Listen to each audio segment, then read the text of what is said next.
뭐라고 인사하겠습니다. 잘 오셨습니다. 우리 한 번 더 인사하시겠습니다. 하나님이 만나주십니다. 예, 우리 한 번 더 인사하겠습니다. 하나님이 고치십니다. 할렐루야. 예, 이 밤에 하나님이 여러분 만나주시길 주님의 이름으로 축복합니다. 예, 오늘 말씀의 제목은 상처난 마음의 치유이거든요. 오늘 말씀의 주제는 상처난 마음, 상처난 감정에 관한 이제 말씀입니다. 데이빗 이 시멘즈라고 하는 이제 목사님은 이제 그런 얘기를 했어요. 어떤 분이 성령을 받아도 마음의 상처가 한순간에 사라지는 건 아니다. 이제 그런 얘기를 했어요.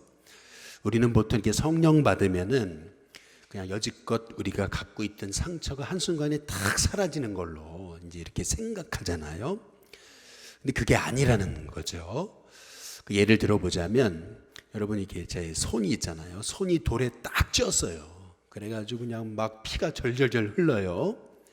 그런데 보세요. 성령님이 역사하셨다고 해서 이게 한순간에 딱 사라지는 건 아니라는 거예요.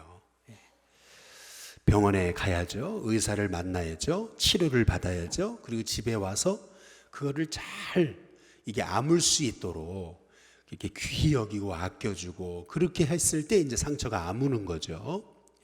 근데 마찬가지로 우리의 마음에 있는 상처라는 것도 우리가 성령 받았다고 해서 한순간에 모든 상처가 해결되는 것은 아니라는 거예요. 그래서 우리가 잊지 말아야 되는 것은 우리가 우리 자신에 대해서 이렇게 너무 속단하고 나는 안 돼 이렇게 너무 정죄하면 안 된다는 거예요. 또 남을 바라봐서도 저 사람 글러먹었어, 저 사람은 안 돼 이렇게 하면서 그냥 우리는 정죄해버리잖아요. 그래서는 안 된다는 거예요. 우리가 아무리 상처가 많고 문제가 많고 그렇게 어려움이 많아도 하나님 여전히 사랑하신단 말이죠. 하나님 여전히 그 영혼을 귀히 여기신단 말이죠.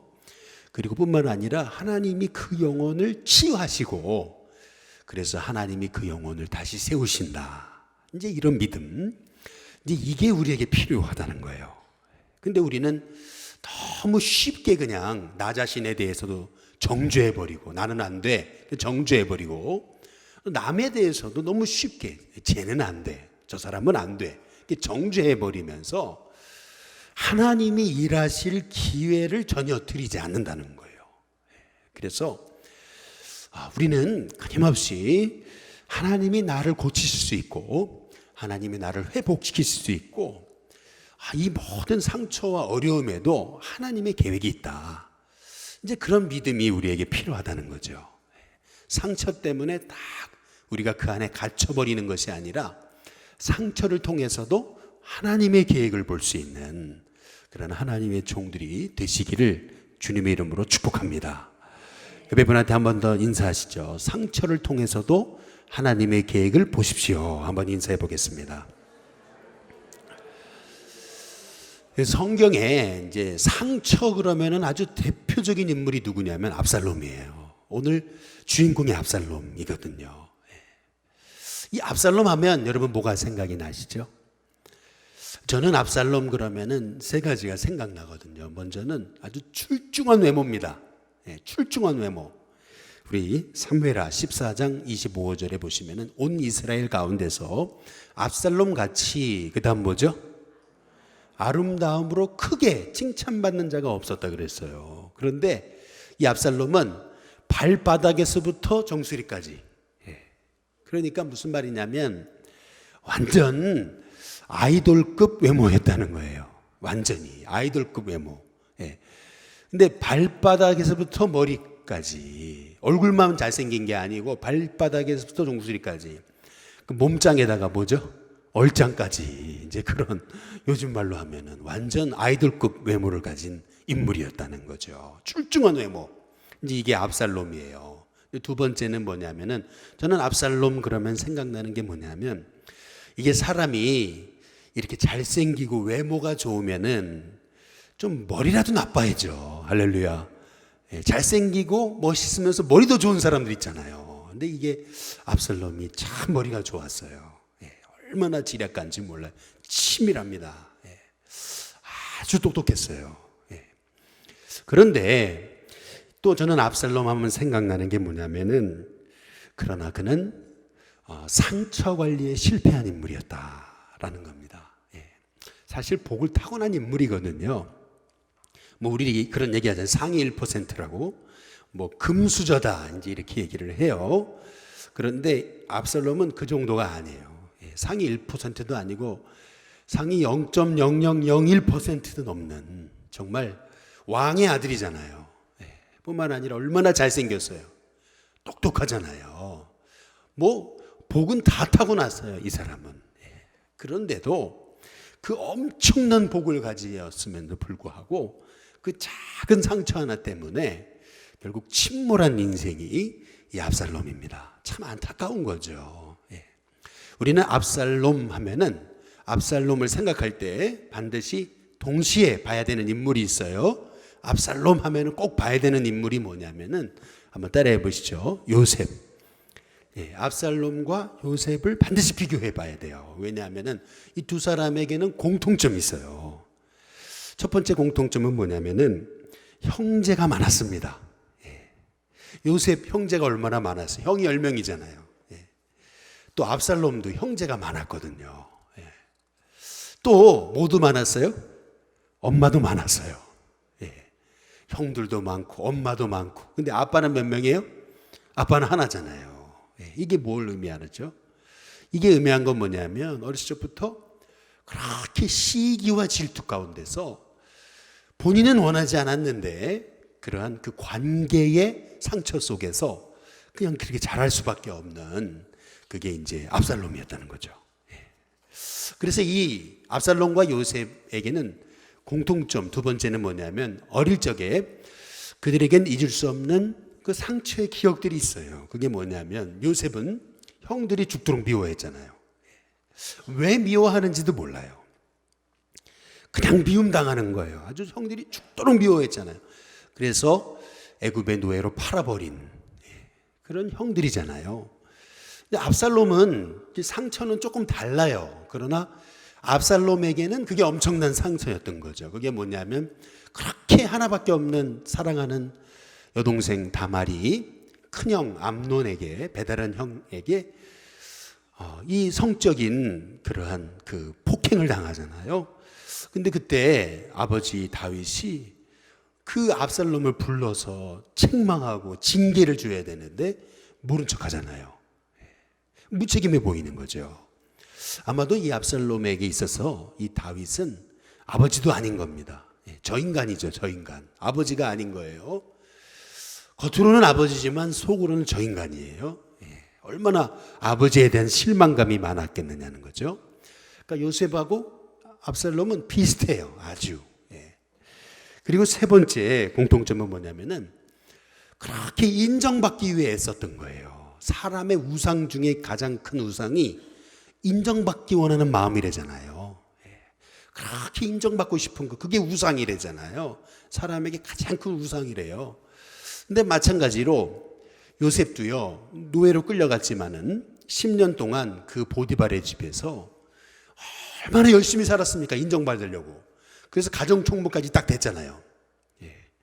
근데 어떻게 됐어요? 그 보디발의 아내를 겁탈하려고 했다라고 하는 누명을 쓰고 그리고 감옥에 들어가잖아요. 그렇게 인정받기 위해 애썼지만은 결과로 찾아온 것은 아주 극도의 절망감이었다는 거죠. 그런데 이 압살롬도 비슷해요.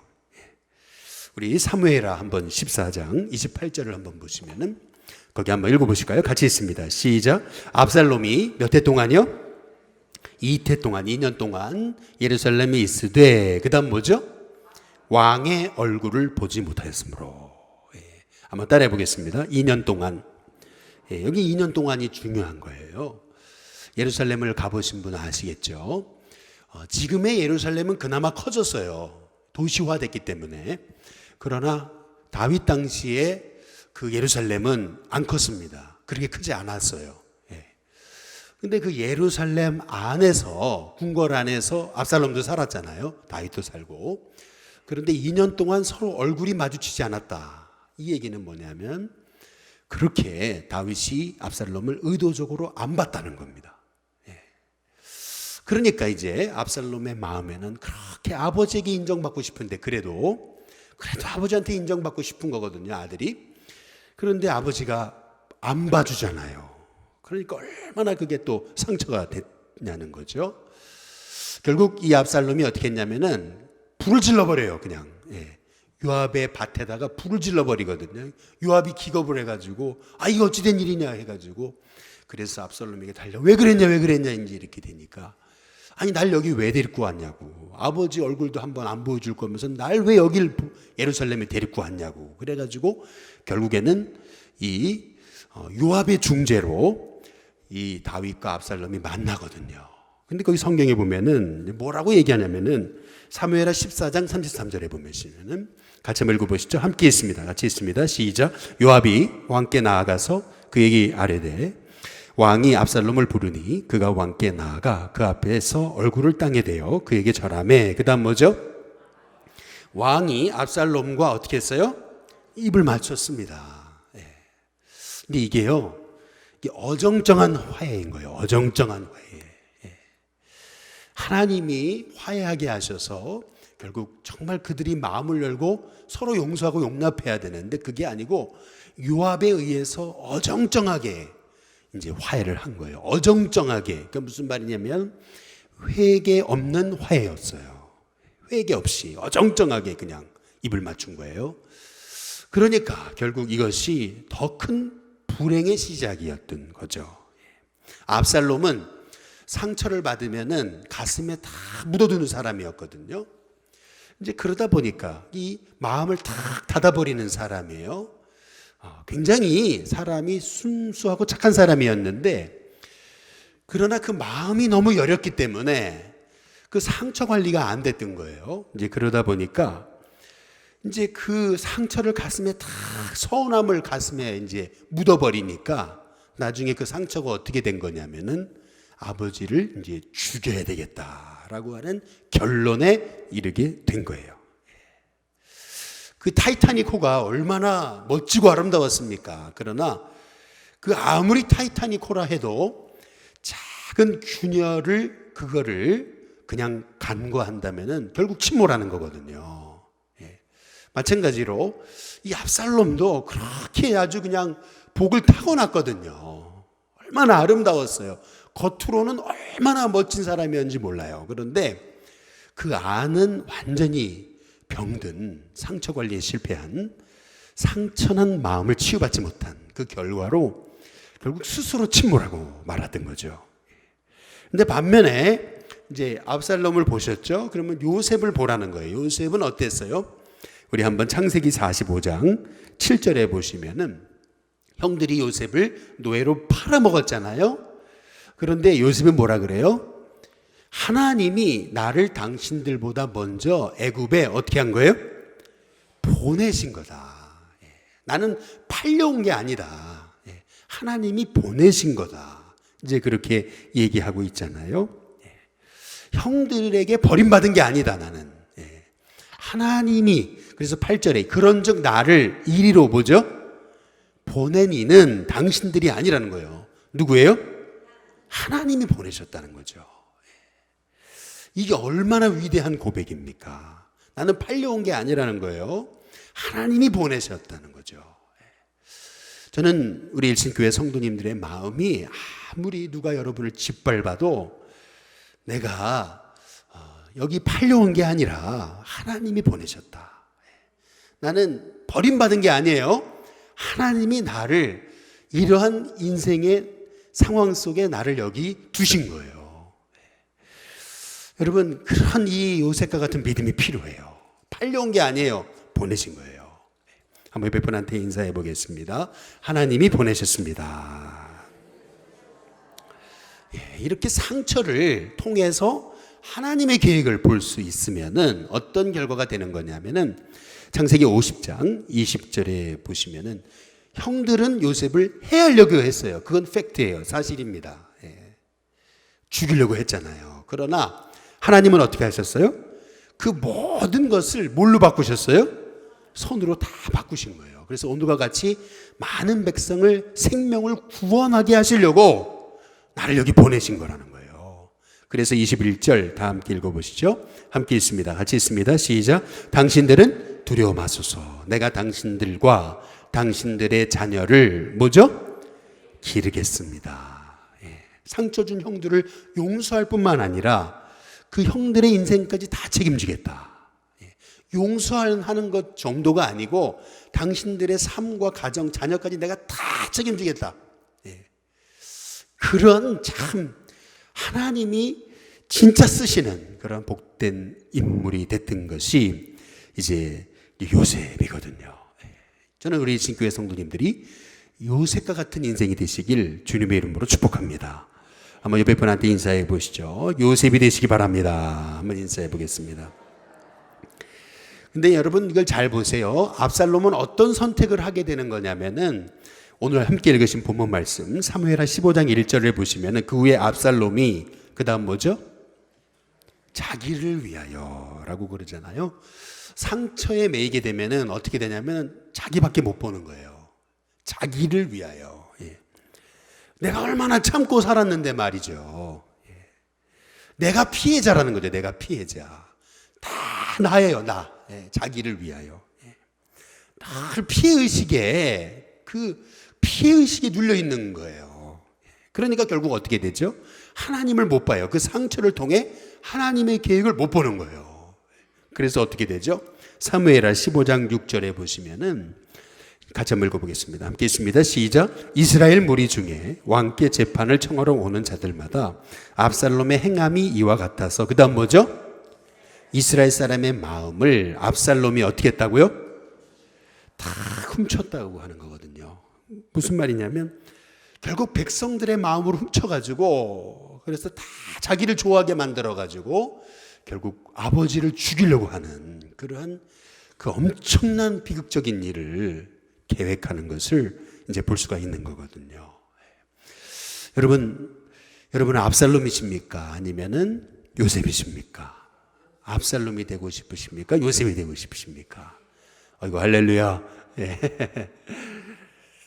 뭐 좀 부끄러운 얘기지만 제 얘기 좀 드리면은 이제 제가 가끔 말씀드리죠. 대학교 2학년 때 이제 저희 교회, 저희 집에 이제 부도가 나게 어려움을 당하게 될 때 이제 그때 이제 보게 됐던 것은 그거예요. 이제 아버지 사업이 잘 되셨거든요. 이제 그러니까 이제 형제가 잘 되면은 옆에 다른 형제들도 같이 이제 사업을 하게 되잖아요. 저희 아버지가 큰 형이었거든요. 제일 맞으셨어요. 그러니까 아버지가 잘 되시니까 이제 둘째, 셋째 이제 같이 사업에 연관된 거예요. 이제 그러다가 이제 아버지 사업이 탁 부도가 나니까 어떻게 되죠? 이 도미노 현상으로 아버지도 가운데 아버지도 작은 아버지도 다 어려움을 당하잖아요. 이제 이렇게 되니까 가족들의 마음이 다 나뉘어진 거죠. 이제 이렇게 되니까 참 힘들고 어려웠거든요. 그래서 저희 가정은 결국 이제 대전까지 내려가는 어려움이 있었는데 그런데 이제 그런 와중에 제가 참 하나님께 감사한 것은 이제 그 어려움을 저희 아버지가 다 떠안은 거죠. 다 떠안았어요. 이제 그 어려운 정말 죽을 것 같은 그 고통을 잘 견뎌내는 어느 날 어머니께서 하셨던 말씀이 그 참 제 마음에 참 제 인생의 가치관이 됐어요. 그게 뭐냐면 다 이제 용서하자. 이제 그 얘기예요. 다 용서하자. 탓하지 말자. 그리고 이 어려움이 없었더라면은 우리가 이렇게 하나님을 의지했겠느냐. 이제 그런 얘기를 하시면서 그렇게 그 마음으로 중심으로 그 모든 어려움을 탓하고 그러는 게 아니라 나만 피해자다 이게 아니라 다 용서하고 축복하기로 그렇게 결심하고 그렇게 하자고 고백하시는 이 어머니의 모습을 이제 보게 되면서 제가 그걸 제 마음의 가치관으로 삼으면서 제가 했던 기도는 하나님 제가 요셉처럼 되게 해달라고 이제 그렇게 이제 기도했던 것이 이제 생각이 나요. 데이비드 이 시멘즈라고 하는 목사님이 쓰신 상한 감정의 치유라는 책이 있습니다. 이제 그 책에 보면은 이제 우리에게 이 상한 감정을 어떻게 치유하는가 6가지를 얘기를 해요. 첫 번째는 문제를 똑바로 직시하라는 겁니다. 무슨 말이냐면 상처를 자꾸 회피하지 말고 당당히 거기에 직면하라는 거예요. 동물들이 상처를 받으면은 어떻게 하죠? 그 상처를 햇빛에다가 탁 비추면서 그 상처를 혀로 다 핥으면서 햇빛으로 이제 자연 치유를 하잖아요. 마찬가지로 우리의 상처를 바로 주님 앞에 가져와 가지고 그래서 그 상처를 주님 앞에 다 내어드리는, 상처를 자꾸 회피하는 게 아니라 상처 앞에 딱 직면해야 된다는 거예요. 그 다음에 두 번째는 뭐냐면은 자신에게도 책임이 있다는 걸 인정하라는 거예요. 자신에게도. 자꾸 남 탓을 하지 말고 자기에게도 책임이 있다. 이런 어려움을 당했을 때 상처받은 건 나잖아요. 내가 상처받기로 결심한 거잖아요. 그러니까 나에게도 책임이 있다. 이제 인정하라는 거고요. 그다음에 세 번째, 정말 고침을 받기를 원하는 건지 스스로 물어보라는 거예요. 38년 된 병자에게 우리 주님이 하셨던 말씀이 내가 낫기를 원하느냐는 거잖아요. 그랬더니 나를 물에 넣어주는 사람이 없고 뭐 그래가지고 내가 뭐 치료 못 받는다고 계속 핑계대는 거, 탓하는 거거든요. 그게 아니라 우리 주님은 너가 정말 낫고 싶으냐, 그걸 물어보시는 거거든요. 그 다음에 이제 네 번째로 문제 가운데 연관되어 있는 모든 사람을 어떻게 하라고요? 용서하는 거예요. 문제 가운데 연관되어 있는 모든 사람을 이제 용서하는 거예요. 어떻게 치가 떨리는 그 사람을 용서할 수 있냐 말씀하실지 모르지만은 용서 없이는 진정한 치유는 없다. 이제 그것을 우리가 알아야 된다는 거죠. 다섯 번째로 한번 따라해 보시겠습니다. 자신을 용서하자. 다른 사람을 다 용서해도 나를 용서를 못하는 사람이 있다는 거죠. 나를 말이죠. 우리 미가서 우리 7장 18절 19절에 보면은 주와 같은 신이 어디 있으리까? 주님 같은 분은 없다는 거예요. 주께서는 죄악과 그 기업에 남은 자의 허물을 그다음 뭐죠? 사유하신다. 다 용서하시는 분이다. 인애를 기뻐하심으로 진노를 오래 품지 아니하신다. 19절, 다시 우리를 불쌍히 여기셔서, 우리 하나님은 우리를 불쌍히 여기시는 분이라는 거죠. 그래서 우리의 죄악을 어떻게 해요? 발로 다 밟으시고 우리의 모든 죄악을 깊은 바다에 던지시는 분이시다. 한번 따라해 보겠습니다. 깊은 바다. 우리의 죄악을 깊은 바다에 다 던지시는 분이시라는 거죠. 그 깊은 바다가 다름 아닌 태평양 바다 한가운데라는 거죠. 그래서 그 태평양 바다 한가운데다가 우리 주님이 써놓으신 팻말, 그게 낚시금지라는 거죠. 다시 꺼내지 마라. 그 죄를 다시 꺼내지 마라. 다 용서하셨다라고 하는 거죠. 그래서 한번 가슴에 손을 얹고 한번 이렇게 가슴에 손을 얹고 따라해 보겠습니다. 나는 용서받았다. 또 따라해 보겠습니다. 나는 하나님이 사랑하신다. 그리고 나는 너무 사랑스럽다. 그러니까 나는 하나님 보실 때 너무 사랑스럽다. 그러니까 자신을 용서하라는 거예요. 여러분, 그런 하나님의 은혜가 여러분에게 있기를 주님의 이름으로 축복합니다. 마지막 여섯 번째로 상처를 치유받기 위해서 어떻게 기도해야 되는지를 성령님께 이제 물으라는 거예요. 물으라는 거. 우리 로마서 8장 26절에 보시면은 다 함께 한번 읽어보겠습니다. 함께 있습니다. 시작. 이와 같이 성령도 우리 연약함을 어떻게 해요? 도우신다. 물에 빠진 사람을 건져주기 위해서 딱 붙잡아서 당기듯이 성령도 우리의 연약함을 어떻게 해요? 도우신다는 거예요. 딱 붙잡고서 놓지 않으시고 우리를 도우신다. 당기시는 거예요. 도우시는 거예요. 그래서 우리가 마땅히 기도할 바를 알지 못할 때에도 오직 성령이 어떻게 해요? 말할 수 없는 탄식으로, 우리 안에 계신 성령님이 우리에게 우리 연약함을 도우시기 위해서 말할 수 없는 탄식으로 우리를 위해서 친히 어떻게 하신다고요?